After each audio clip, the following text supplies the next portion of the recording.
that had me dying. It's a little bit of erotica. When I was taking notes for this chapter and I came to that, yet he could scarcely tell Lord Mormont that it was another man's sword he dreamt of. It's Jaime Lannister's sword I dream of, man.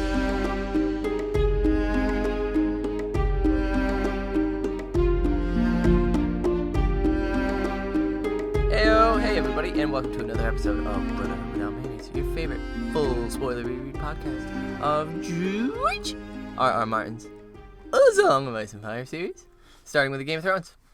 As always, I am one of your co-hosts, just one. I'm not two people, just one of me in here, and that's Zach. And this guy sitting next to me, he is a fan of my intros, listeners, my brother Nate, and my co-host. And your co-host. But I liked you brought it back. You went up, and then you came back down the other side. Yeah, no, I'm just getting crazy. Getting wild. So we like to... Wow. You hear that frog just crawl up my throat? Right up in there. That's what happens here in the Riverlands when you're bunking down in some bogs. But if you haven't been here before, we are full spoiler. We'll ruin everything. Don't test us. Well, not everything, because Julian. Yeah, Julian. Just because we... Man, it's touching. But anyway, if you have been here before, thanks for coming back. Yeah. Last episode, we read Catelyn 9. Catelyn 9. We got to meet old Walder Frey. That fucking cunt. And honey's all mine. Motherfucking... I love it. I love that line so much. Yeah, we got to meet Walder Frey, and essentially there was just especially in the reread, we picked up on a big sense of foreboding of there was a lot of heavy choices being made in that chapter, and not a lot of trust, and we were basically inherently told not to trust Walder Frey, and we know why, obviously. Full spoiler reread. The Red Wedding happens, but...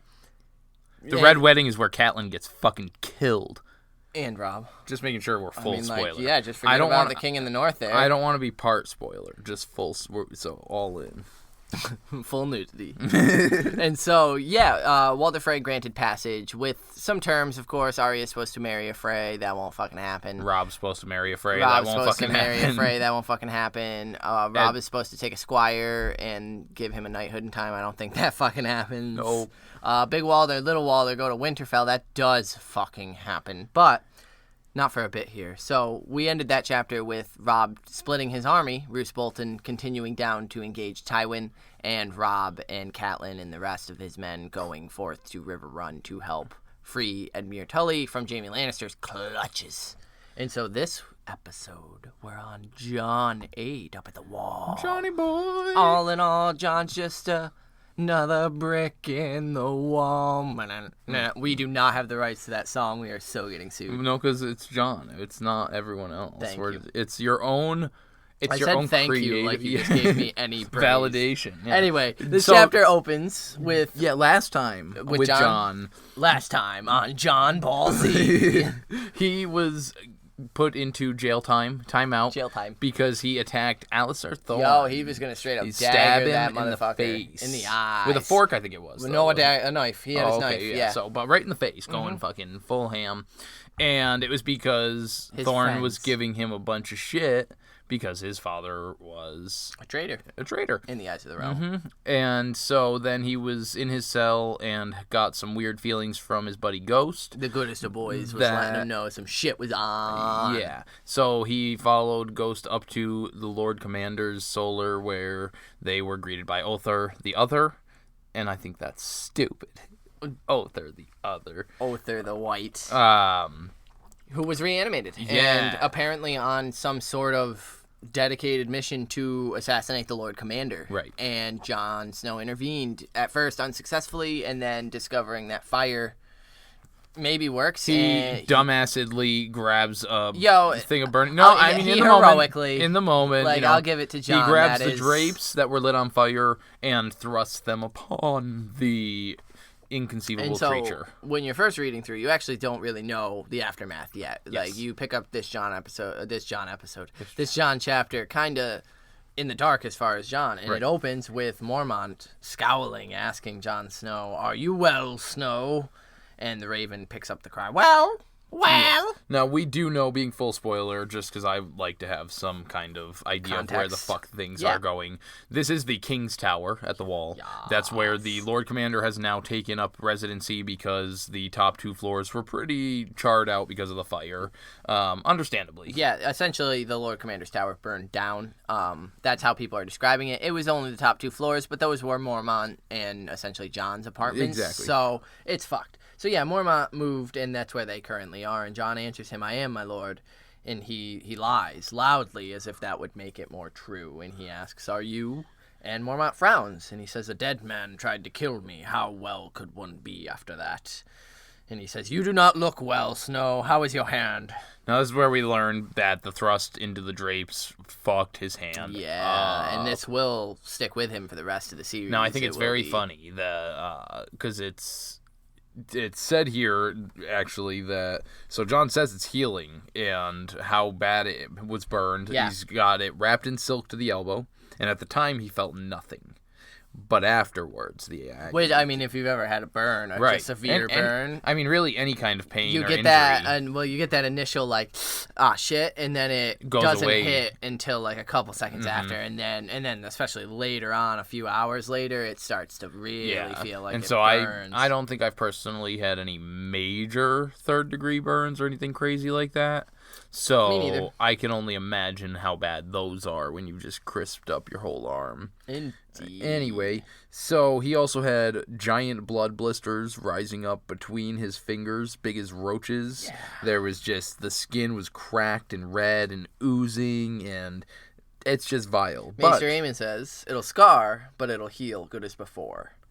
no permanent damage. No permanente damage." And yet it's going to affect him forever. I think Now, in more in the scarring. It's Exactly. tight. It's tight. And that's dead what I wanted skin, to and so he's kind of mention. always just flexing his hand. Exactly, He's- because I have a pretty decent sized scar on my yeah, arm. same. I've got one And right above my so thumb. I that- know that kind of taut feeling Yeah, that it you're- gets, so I can only imagine having your entire arm Yeah. like that. You're just gonna constantly be trying Trying so to flex it, That's yeah. there is gonna be a permanent mark there, which is But funny. Mormont, and I think this is actually just like, it shows what a gentleman Mormont is, because he says, "A scarred hand is nothing on the wall. You'll be in gloves more often than not anyway." So He's basically just don't worry about it. Like, Yeah. don't worry about scarring. yeah, scars aren't shit. And Jon thinks it's not the scars that trouble Yeah. him, it was all the rest of it. He says, "Even at first, with Milk of the Poppy, the pain had been hideous, as if his hand were aflame constantly. Jon was thankful that only Ghost had seen him writhing on his bed, whimpering from pain. And when he did sleep, he dreamt, and that was worse." In the dream, the corpse he fought had blue eyes and black hands, and his father's face. Fucker, Jon. But he he didn't dare tell Mormont that. So, again with this The face- imagery of mhm, replacing faces. We've had it, Ned tripping in the dark, seeing Yep, see Robert's Cersei, cracking yep. face and Cersei's face. And Robert same- pulls the yep. mask away and it's Littlefinger. And then we've Catelyn got has her stern eventually masks and faces. Bran in the first, when he's climbing the tower in his dream there, he sees Jaime's face. Yeah. But we don't. It's not named Jaime in that, but we see that face. Like, Yeah, there's a lot of facial Bran imagery. himself in also this. mentions, when Ned dons the face of Lord Stark, Right, of exactly. Ned Stark. So we get this constant imagery with the facial features of the Starks and them shifting and changing, which I don't think is just Necessarily- alluding to Arya, no. but I just think there's a bigger. It's more. the identity. Yeah, it's showing that the Starks have these ways of identifying and alluring two different. So, like, Littlefinger actually being. Well, because this, to me, this feels somewhat magical. This feels like there's meaning behind it, other than just Jon being stressed about Ned being in a cell. To me, this feels a little different. Because it's Jon, and Jon is one of the Green Seers, as we know, with Ghost, and so I just tend to put Jon and Bran's dreams tend to hold the most weight for me, and then I would say Dany probably after that. Other characters have certain moments when they're near weirwood trees that they have dreams, but Jon is just kind of it's really always a crapshoot with Jon of like how much magic we're gonna get in each chapter. Yeah, like yeah. some have ghost and it's just a ton. But of... similarly, we don't know how much is bullshit magic and is real magic, and so offended. I'm personally of the mind that it's more his father's heavy on his mind. He's went through this traumatic experience. He's going through the agonizing pain and fever dreams. So I think it's a lot of that and less magical this time. But that's just me. See, I don't know. I feel like there's just something that could be read into it with someone so honorable as Jon holds his father and the secret that Ned has, and then him being this undead I creature. think that's what has a lot to... I definitely think is more of a nod towards us. I don't think there's actual meaning, but I think it's definitely showing that Ned has this... It's just George leaning in and doing a big old wink. Hey. It's more George showing Ned is this... He does have this dark side. That's what it seems to me. It's like Ned has this secret that is like almost rotting him from within. But I think it's just more of Jon's dreams mashing up that way, but George using that as a device to portray it to us. I absolutely could see it being just George's brilliance in laying out. Because also and then we can move on, but the blue eyes, because Ned always thinks about the blue of Lyanna, and so the blue eyes on Ned Stark's face, just to me, seems more than just a normal white. It seems connected to all of the other mythos with Lyanna, with Jon Snow's heritage, with Rhaegar, so... I didn't think about having the blue in there too, because I just kind of put it as, he saw the blue haunting eyes. This time it struck me, but I sat there and pictured Ned Stark in this scene, what I pictured with Othor, but just going through it with Ned and shoving his hand down Jon's throat, it changed that scene for me, picturing it as Ned Stark, as that's way more imposing. This is the secret. This is what Ned was afraid the secret would do, would kill Jon type thing. Right. And so it just, there was something there. Almost, if Ned were to come and tell him the secret's what would lead to his death. That's it. And so it would choke him. It would literally fucking choke suffocate him. Yeah. Okay. Anyway. Mormont tells Jon that Tywin and Hake, I think it was, have returned because they're rangers. They were out following the commands that were issued in the last Jon chapter by Mormont, where they're trying to scour every single inch of the haunted woods, and they've found nothing. However, Jon, who knows nothing, tells him he knows. I know. And Mormont's like, dude, what the fuck, man? Talk of the Rangers' failure had been on everyone's lips. Yeah. So, Castle Black is a gossipy little it's a little high school clicky fucking cafeteria. You got Jon Snow and the popular little fucking kids. It's Sam Tarly, yo. Oh, yeah. He's the gossip girl in this play. Because he's got Maester Aemon's letters, and he's like, shit, I'm going to take a quick pic and send this to Jon. He's the anonymous Dear Abby. He's Screenshot. Word has it, straight from Maester Aemon's office. So, Jon, I don't know if you've heard, but in the South. But, yeah, it says that Mormont kind of loses it. He's like, Jesus, how does word get so quick around this place? It's insane. But it says that it seems there were only 2 of these creatures, whatever they were, as I will not call them men. Any more, and that doesn't bear thinking on. There will be more there will be more, though. I can feel it in these old bones of mine. And Aemon agrees with me. Cold winds are rising. Summer is at an end, and a winter is coming, such as the world has never seen. Winter is coming. The Stark words had never sounded so ominous or grim to Jon as now. And he hesitantly mentions that a bird arrived last night, and maybe there was some word of my father in it. Yeah. What's happening in King's Landing? And the raven taunts him, Father. Cool. So now that we've gone that far, a quick jump back to the winter is coming. So he says that cold winds are rising. Yeah. I feel like that is something we'll never hear from George Martin, because essentially, to me, it sounds like he's saying winds of winter are coming. A cold wind is rising. Yeah. And winter is coming. And so he's early on just telling, I just really like the winds of winter but how roundabout he technically said it. Yeah. It's this whole line is so summer is at an end and winter is coming, such as the world has never seen. They had the long night 3,000 years ago. So what is it that's making And I think he's saying anyone living.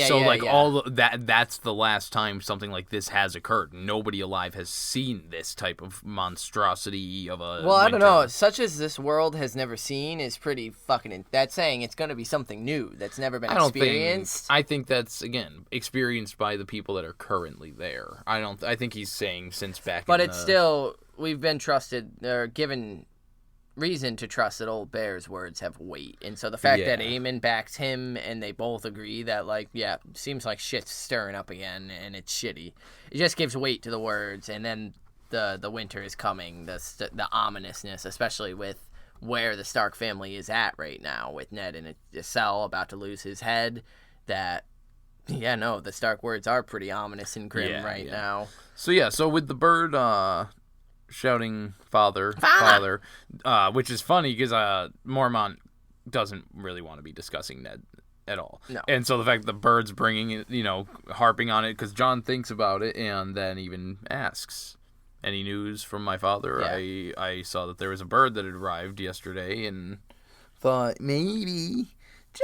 Well, yeah, that was where the Raven picked up father, because it was when Jon said, any word? Right. Yeah. I thought that sparked the... No, it was the other way. Jon sparked the Raven. And so Mormont goes, grief and noise is all ravens are good for. If there was news of Lord R.R, don't you think I would have sent for you? And he says that the message concerned Sir Barristan Selmy. Bury the bowl. He's been removed from the King's Guard, and they gave his place to that black dog Clegane. Send her the hound. Now Selmy's wanted for treason. He slew 2 fool watchmen and fled. Fucking get it, Barry! Get it! And so Mormont snorts, white shadows in the woods, and unquiet dead men stalking o'er halls, and a boy sits the Iron Throne. And the Raven laughs. Boy. Yeah, so Jon is immediately worried about that, because he realizes that, Barry the Bold was basically his dad's best chance of getting reception from King's Landing of Mormont's letter, which again from last chapter we learned was stating that if possible, send fucking Ned to the Wall. They need High Lords there that can command respect and know what the fuck they're doing. Send them to the fucking Wall. Now he's worried that's not going to happen. And then he asks about his sisters.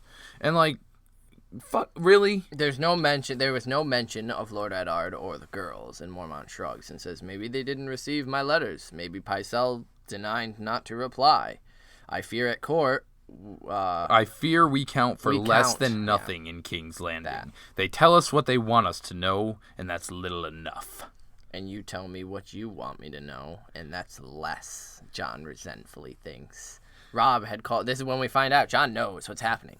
Yeah. Robb had called the banners and ridden to war, yet not a single word had been breathed to Jon except by Samwell Tarly, who'd read the letter to Maester Aemon and whispered its contents to Jon in secret, all the while whispering that he shouldn't. And it troubled Jon more than he could say. Robb was marching, he was not. No matter how often he told himself his place was here now, with his new brothers on the Wall, he still felt craven. Yeah, man, which I suppose I can understand. I mean, I wouldn't go to war for you. Fuck you. But, no. I guess if you like your brother, maybe it happens. I don't know. Is that how regular brothers work? I guess. I don't know. I ain't riding for you. That's weird. But the Raven begins screaming for corn, and Mormont tells it to shut up and asks Jon how soon. Aemon says that he'll be able to use his hand fully again. Soon. I don't want it. But and soon. Mormont says good, and then on the table between them, he sets a large sword in a black metal scabbard, banded with silver.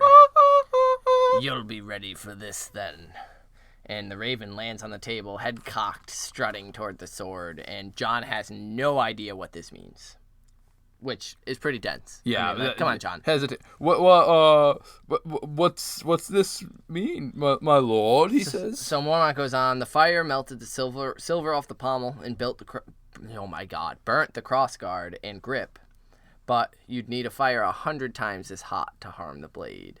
And he shoves the scabbard across the table. Take it. I had the rest made anew. Take it. And so Jon picks it up, which they point out with his left hand, since his right is still fucked. Yeah. It's more than one person. And he pulls it out of the scabbard. And we get the badass description of Longclaw. Did you write it down? Because I didn't. I like bullet pointed it. So the pommel, it was a I did write it down. Oh, fucking then look read at it. me. The pommel was a hunk of pale stone weighted with lead to balance the long blade. Yeah, it's funny, I don't even remember what the fuck I write down anymore. It had been carved into the likeness of a snarling wolf's head, with chips of garnet set into the eyes.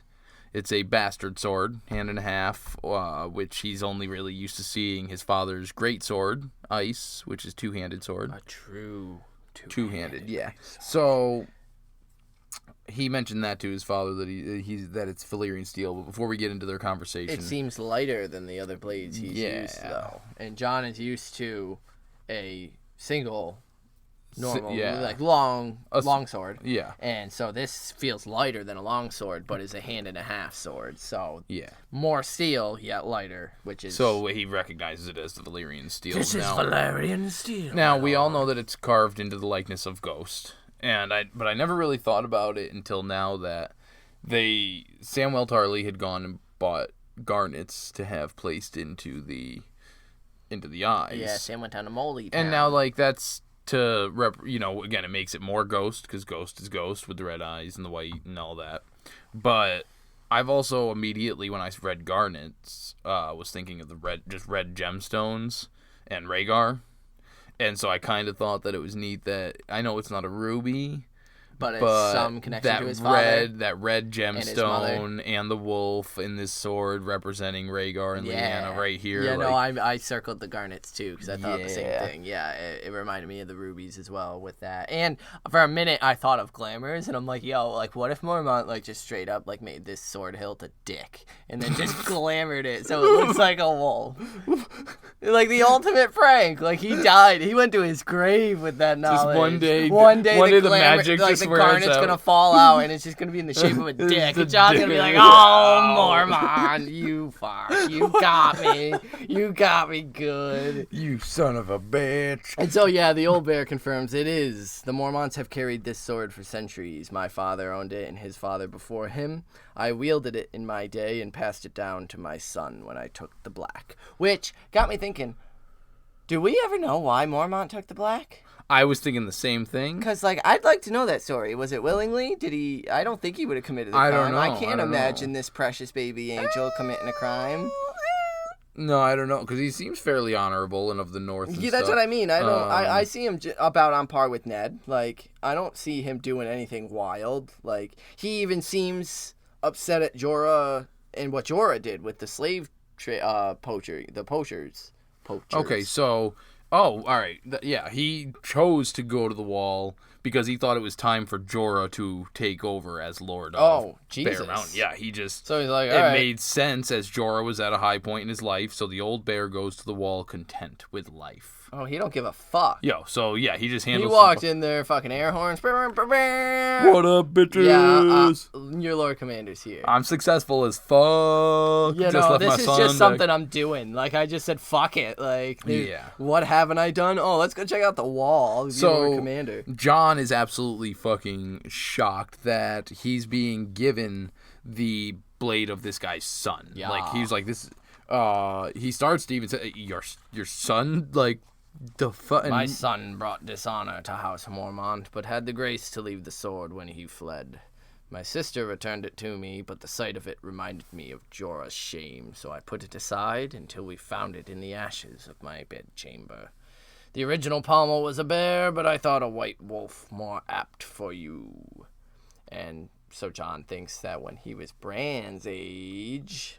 Yeah, he had a little envy. Well, not envy, but he always dreamed. Yeah, man, I really feel bad for him here. Because, granted, again, we usually direct it towards the misogyny of the world, but there's also that, you're less than if you're not the firstborn. Yeah. And especially a bastard. But he just feels ashamed for having a dream. Yeah. You poor fucking kid, man. Yeah, when he was Bran's age, he always dreamed of doing great deeds. The details of his feats changed with each dreaming, but most often he was saving his father's life, who in turn would be so thankful he would declare Jon a true Stark and put ice in his hands. Even then, he knew it was folly. No bastard would ever wield a father's sword. Even the memory shamed him, stealing his brother's birthright. And he says, he thinks, I have no right to this sword. No more than ice. And he begins to say so. Like, he wants to, but again George just fucking cuts him right off. And he tells him, you fought bravely, and you thought quickly.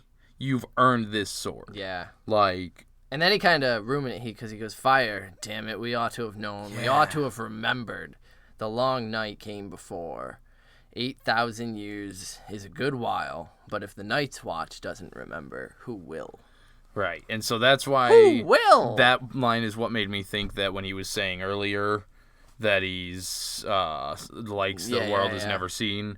And I love just how ashamed he is by that lack of knowledge. Yeah. Like, fuck, of course. I like that the Raven echoes who will. Like, I think that's an interesting one. Who's gonna save us? Or like, well, who's gonna remember? Or who's gonna that's oh shit. Like the Ravens? Are the Ravens gonna remember?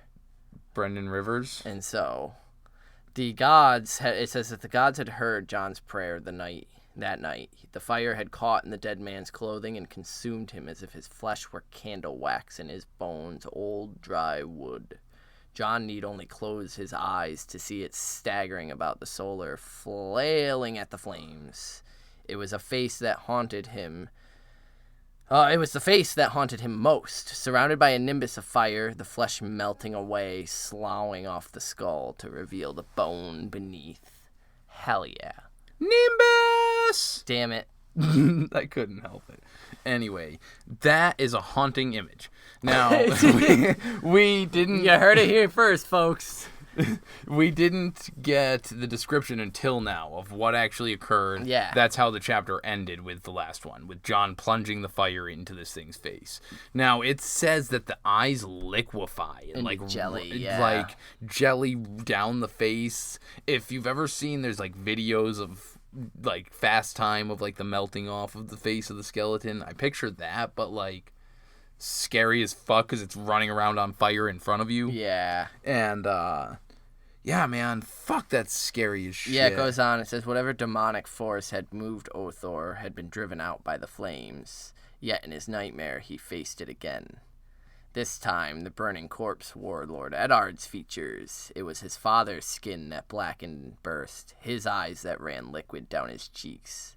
Jon doesn't understand what it might mean, but it frightened him more than he could say. I don't blame him. Yeah, no, fuck no. Fuck no. I mean, you see it in real life, and then you're dreaming about it, but someone you admire and are close to. All of a sudden, it's somebody you expect to just see that shit. And so Mormont ends with, a sword's a small payment for a life. Now shut the fuck up. All right. I quote. I think that's the quote. No, yeah, pretty much. So. And Jon says, yes, my lord. Okay, I'll shut the fuck up. And it says that Jon knows he should be grateful, yet he's not. But he was. Like, he was, but he's not. Like, and my father, the thought had leapt unbidden to Jon's mind. Eddard Stark is my father. I'll not forget, no matter how many swords they give me. So. Yet, he could scarcely tell Lord Mormont that as... that it was another man's sword he dreamt of. Hell yeah. That had me dying. It's a little bit of erotica. When I was taking notes for this chapter and I came to that, yet he could scarcely tell Lord Mormont that it was another man's sword he dreamt of. It's Jaime Lannister's sword I dream of, man. I hope so. No, it, threw you off there. Mormont says, no fucking courtesy. Stop going further. I'm trying to fucking make a point, but I'm stuck on your goddamn erotica moment. You're the one that brought up the dick hilt.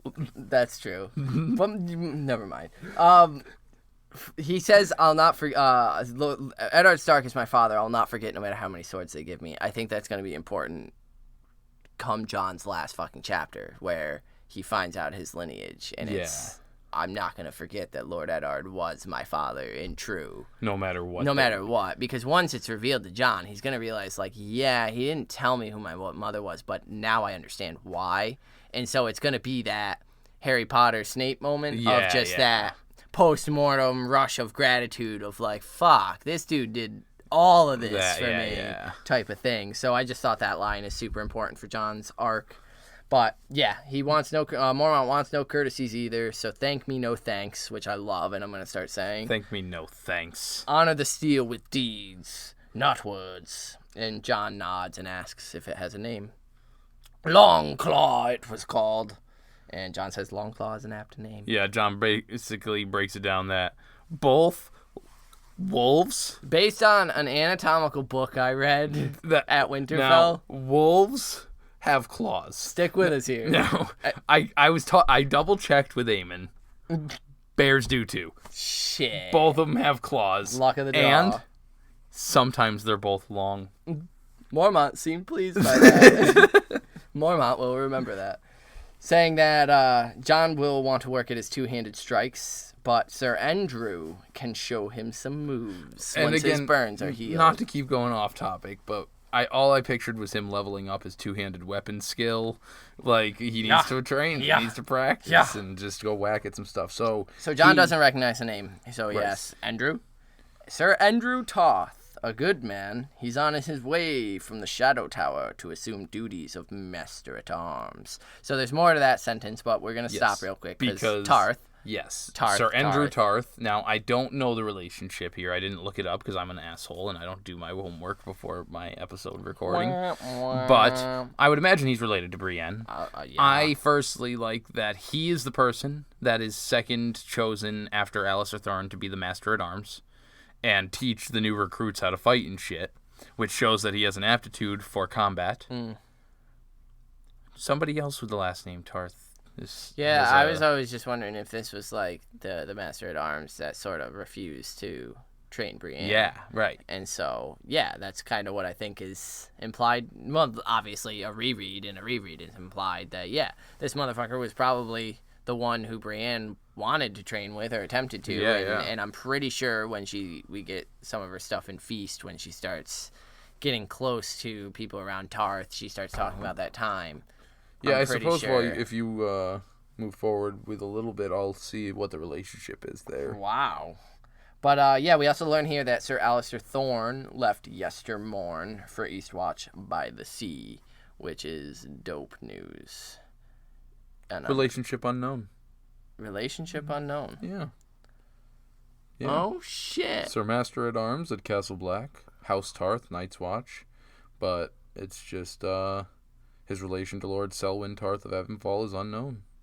Motherfucker, who are you, Andrew? I don't like this. Anyway, we also learned Alliser Thorne has been sent to Eastwatch. And Jon asks why very stupidly, and Mormont snorts, because I sent him. He's bringing the hand your ghost tore off Jaffar Flower's wrists.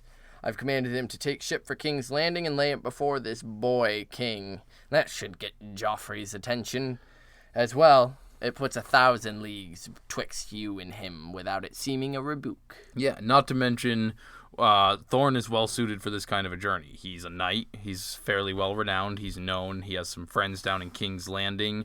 He's not just a glorified crow, so people will more likely listen to him than they would. Essentially, they're all cunts in King's Landing. Alliser Thorne is a cunt. Yeah. So he can speak their language. What's his face's name there that went down with Tyrion and then is going to take Arya? What's that fucker's name? I can't believe I'm drawing a blank. I don't know who you're talking about. The Night's Watch member that went to Ned with the news of Catelyn being taken, or Tyrion being taken by Catelyn, and then he's the one that Arya's going to skirt off with. Oh, shit. What is his goddamn name? I don't know why the fuck I can't think of his fucking name. And that hurts me. That's awful. That hurts me. God damn it. What is happening here? Yoren, thank you. Yoren. We got it. We're good. It's all right. Fuck. Just a momentary lapse. He's not Yoren. He doesn't look all grubby and but he not. And finally, it got him the fuck away from you, you little bitch, Jon. Is basically what Mormont says because he is still. I'm not pleased, Jon. Don't think that this means I approve of that nonsense in the common hall. You are not a boy anymore. That's a man's sword you have there. It'll take a man to wield her, and I expect you to act the part henceforth. And Jon says, yes, my lord. And he sheathes it. It did make a noble gift, and freeing him from Thorn was nobler still. Yeah. So Mormont finally asks if he thinks he's going to be well enough to resume his duties. And Jon's like, yeah. Good. I want some wine and some food. Get the fuck out. Basically. Yeah. And as he's leaving, the guards that he passes compliment him on his new steel. You earned that, Snow. And Other generic background dude compliment. But for some reason, he's fucking pissed. Yeah. Because he's angsty Jon. There's an anger in his mouth. His friends lurked outside, feigning archery training. But... So he's angry because Mormont never mentioned Robb. Yeah, there was no mention of Robb, and that's what he's anticipating. Because he's feeling higher than his station. He's feeling like Mormont should share this information with him. Right. But that's not the way it fucking works. Like, it really doesn't, Jon. You're not a high lord here. You're not anything here. You're a steward under Mormont. You're trying to reach above your station, and then you're getting mad about it. And so, yeah, his friends are chilling outside. Pip immediately wants to see the sword. They all start taking up the chant. So Jon unsheathes it and turns it so that they can see the Valyrian steel.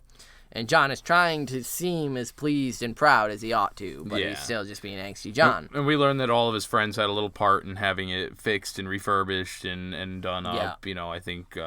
Because, like we said, Sam went to Molestown, got the garnets. Yeah, Jon even gets mad at them for, like, knowing and not telling him that he was getting the sword. Yeah, he thinks he should... Like, you're not the Lord Commander, motherfucker. And then I just like Pip's little quip about the Night's Watch is thousands of years old, but I'll bet Lord Snow is the first brother ever honored for burning down the Lord Commander's tower. Yeah. And so, yeah, the others laughed. Even Jon smiles, but... And this is when we learn, in truth, the fire only gutted the top 2 floors, but no one seemed to give a shit since Othor was killed, too. We also find out what happened with the other one, the Joffrey Flowers corpse. We do indeed. And that one went on a rampage. It killed 5 men, including Sir Jeremy Riker. Yuck. Which we've met quite a few times at this point. He rode out with them north and found the hand with Jaffers. Right. And so, yeah, it was cut to pieces by a dozen swords, but not before it had slain the noble Jeremy Riker. And it says that Sir Jeremy had cut off its head, yet strength and courage did not avail much when against a foe who would not fall because they were already dead. Even arms and armor were small protection. And so that grim thought soured his mood even further, and so he claims he needs to get Lord Bear's supper. She's Longclaw, and goes to his room. Yeah, he takes off, thinking that his friends meant well, but they didn't understand because they didn't face Othor. Yeah, they didn't have to face those eyes in the night or know of the fighting in the Riverlands. So he's got PTSD going on. Yeah. So Jon, he heads straight to his room where Ghost is waiting, and he climbs on his bed and puts his headphones on and listens to the latest Linkin Park album. And he just nods. Well, we get, the description it goes. The direwolf's eyes were darker than garnets and wiser than men. Which I just thought was interesting with the garnets being put into the pommel. Right. But so Jon doesn't actually sit there and listen to his Linkin Park. This is my favorite part because Jon scratches Ghost's and he ears, leans, he takes the shows him the pommel and goes, "Look, it's you." Yeah. Which is the most dog owner thing. Yeah. Like, is that a puppy on the TV? It's you. Yeah. Look, it's you. And I just fucking died because Barrick was next to me when I was doing notes, so I was just immediately like, "Yeah, that's a dog owner moment." And so Ghost sniffs him, gives him a lick, and Jon smiles. And Jon says to him that you're the one who deserves an honor. And he suddenly remembers the day he found little Ghosty Ghost. Yeah. He's taken back. And he thought he was all alone. He was different, so they drove him out. And then Samuel Tarly is calling his name behind him. Jon. And he's rocking nervously on his heels, and Jon stands and asks, "What is it? You want to see my sword?" I'll show you mine if you show me yours. And he says, "No, Maester Aemon wishes to see." Well, Sam, he's like, "Nah, I was heir to my father's blade once. Valyrian steel as well. I held it, but it scared me because it's so sharp. So, no. Aemon wants to see you is why I'm here, so put that thing away. Keep your sword in your pants, please." And Jon, knowing his bandages do not need to be changed, immediately realizes, you fucking told him, didn't you? You fucking told Aemon that you told me. You mother... And Sam stammers, I think he knew. he sees things no one else sees. He's blind. He's blind. He's blind. And then he storms away from Sam, disgusted. Yeah, he's pissed. Saying, I can find the way myself. And so he finds Aemon in the rookery with Clytus. Man, that was harsh as shit. Like, he just get leaves over Sam. yourself. And as he approaches Aemon, he says, Sam said you wanted me. And Aemon nods and tells Clytus, give Jon the bucket. And Clytus leaves. And Aemon tells Jon, start feeding the ravens, which he does. And so it's all bloody bits and grossness. Yeah, but, meat. Bucket of meat. Yeah, Jon mentions that Mormont's crow eats fruit and corn, not bloody chunks of meat. It's a rare bird. Yeah. Why is it so rare? It's a rare bird because most birds prefer flesh. It makes them strong, and I fear they relish the taste of blood. In that, they are like men, and like men, not all ravens are alike. Yeah, and Jon is fucking lost. Jon's lost from this point out. This whole chapter, he's been pretty much. He had no. What's the sword? What a sword? Yeah, and he starts thinking he wants Maester Aemon to get to the point, but Maester Aemon is not a man to be rushed. No. And so we learn here that a little bit of history, and I like this history. Yeah, go ahead. No, I have the end. Oh, word, okay. Yeah, that Baelor the Blessed had once tried to replace all the ravens with doves, as ravens are seen as vile things. They're black and they eat flesh. And so the Night's Watch, and so Baelor the Blessed wanted them removed because they weren't seen as holy, and he wanted to replace them with doves. And there was another bird, but I don't give a shit about the other bird. And Aemon, and I kind of picture it as like that old man wink. He leans in and he's like, the Night's Watch prefers ravens. The Night's Watch prefers. Yeah, that's And good. so Jon says, Dywyn says that the wildlings call us crows. The crow is the raven's poor cousin. They are both beggars and black, hated and misunderstood. And it says Jon wished he understood what the fuck they were talking about. Right. And why. If the old man had something to say to him, why didn't he just say it? Yeah, and so... You got something to say to me, old man? I kind of footnoted a lot of this part here. Aemon asks if Jon knows why the Night's Watch doesn't take wives and children, and he explains because love is the death of duty and all that jazz. So they will not love, for love is the bane of honor, the death of duty. It doesn't sound right to Jon, but he doesn't say anything because Aemon's 100 years old and a high officer of the Night's Watch. Yeah. So he also mentions that's why they don't partake in politics, because of the way that they would be torn from houses and lands and we get brothers and sisters. And it just, for me, this is where Aemon starts to hit that next level of wisdom, because he asks Jon, if the day should ever come when your Lord Father must needs choose between honor on the one hand and those he loves on the other, what would he do? And that question is Ned Stark, right? That's fucking there.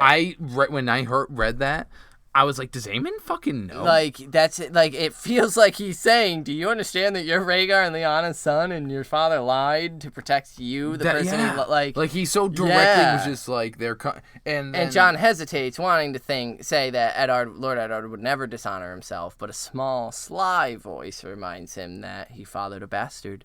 And where is the honor in that? And your mother, he won't even speak her name. And so Jon answers that he would do whatever was right, no matter what. And so Aemon answers that Lord Eddard is one man in 10,000. Most of us are not so strong. What is honor compared to a woman's love? What is duty against the feel of a newborn in your arms? Or the memory of a brother's smile? Wind in words, we are only human. The gods fashioned us for love. That is our great glory and our great tragedy, which sums up Jon. Yeah, they went from one to the next. We're fashioned for love. Like, that was it. Lyanna and Rhaegar fell in love, and all of this is a culmination of that. So he finishes up the whole speech with this little one. A craven can be as brave as any man when there is nothing to fear, and we all do our duty when there's no cost to it. How easy it seems then to walk the path of honor, yet soon or late in every man's life comes a day when it is not easy, a day when he must choose. Tower of Joy. The Tower of Joy? Yeah. Yeah, right. So, I just didn't... You were whispering over that direction. I was. couldn't- I know. I didn't Fuck. even face the mic. And so Jon gets all fucking angsty. He notices that the ravens seem to watch him. All of them are kind of listening. And it's like, what the fuck are you doing here, Brendan Rivers? Get the fuck out of there. And Jon, and he says, and this is my day. Is that what you're saying? And it says, Aemon turned his head and looked at him with those dead white eyes. And he stripped Jon. Like, Jon felt naked under his gaze. He could not... It just... Aemon seemed to look right into his heart. And it says that Jon flung the remaining meat and blood and let the empty bucket clang to the floor. And so Aemon puts a spotted hand on his shoulder. Oh, it hurts, boy. Oh, yes. Choosing always hurts and always will. I know.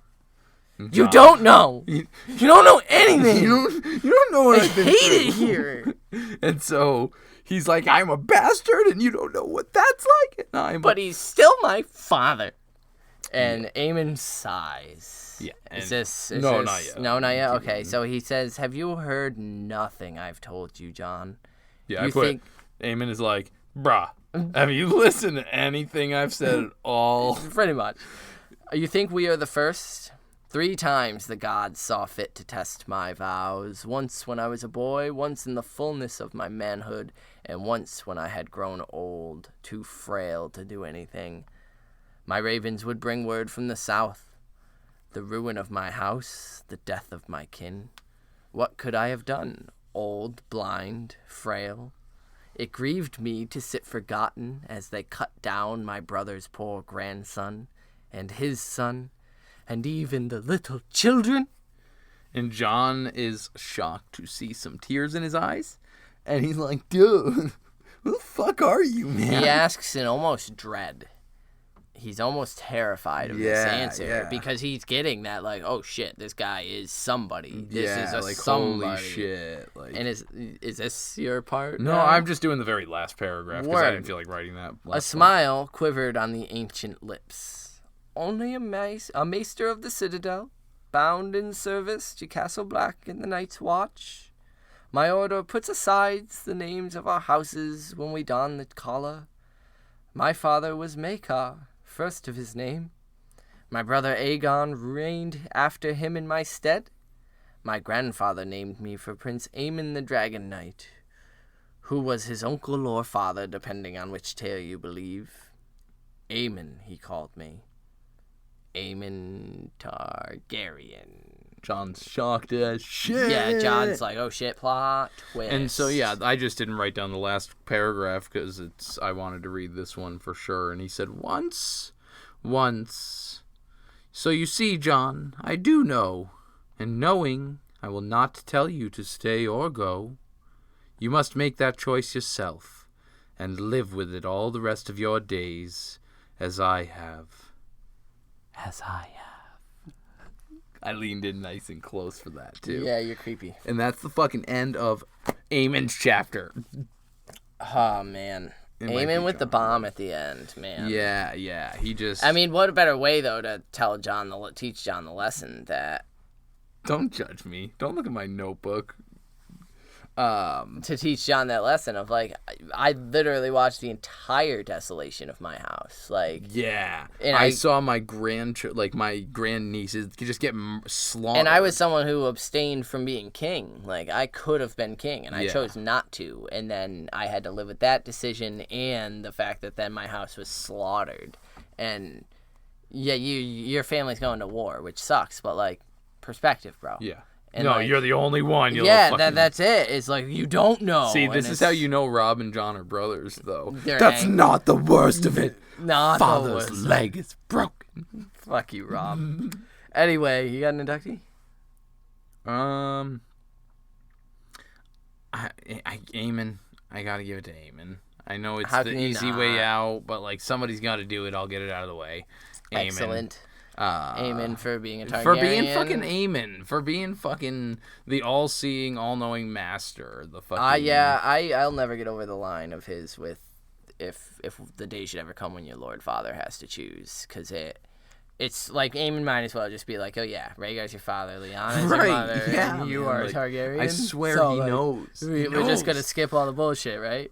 But yeah, Aemon, great, love it. Mine is going to Sir Barristan Selmy for fucking the excellent escape, So slaying happy. 2 men, So happy. and then, as we know, slipping back into the city Yes. and fucking chilling until he can get If a I ship. thought it through, I probably would have went with Barry the Bold. Too. So, absolutely, Sir Barristan Selmy is my inductee for this one.